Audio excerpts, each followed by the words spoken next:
Disclaimer, ito pong kaalaman na ibabahagi ko sa inyo ay based lamang po sa aking sariling experience at wala po akong kahit anong konektado sa naturang website at nais ko lamang po na ibahagi sa inyo ang aking nalalaman upang sa ganun ay magkaroon po kayo ng idea. Hello everyone, welcome po muli sa ating munting channel. Sa video na ito ay isi-share ko po sa inyo ang isang platform na kung saan ay maaari makatulong sa inyo na makahanap ng bakanteng trabaho, lalong-lalo na sa mga naghahanap ng work from home and part-time or full-time jobs. Dito sa website na ito ay makakapamili ka ng iba't ibang uri ng trabaho na angkop sa inyong experience, skills o pinag-aralan. Una, ay punta lang po kayo sa Google Chrome. Pagkatapos ay search mo lang ang Grab Jobs. Click mo lang po ito, then makikita mo po nito ang website ng Grab Jobs. Pindutin mo lang po ito, and then mapupunta naman po tayo sa page ng faster applications, more interviews. And then scroll mo lang po ito hanggang sa makikita nyo po dito ang mga job opportunities or vacancies na maaari mong applyan.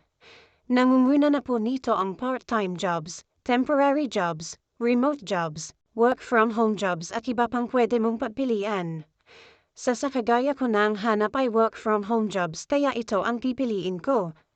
And then dito po sa page ng work from home jobs in the Philippines. Meron po tayong nakikita dito sa bandang itaas na date posted. Pindutin mo lang po ang arrow. Then select mo lang ang last 7 days.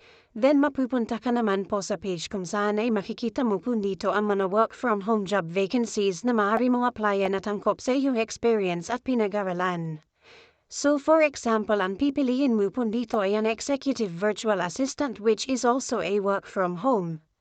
I-click mo lang po ito. And then mapupunta ka naman po sa page na kung saan ay makikita at nakasaad po dito ang job description, responsibilities, general requirements, device specifications, network requirements and benefits.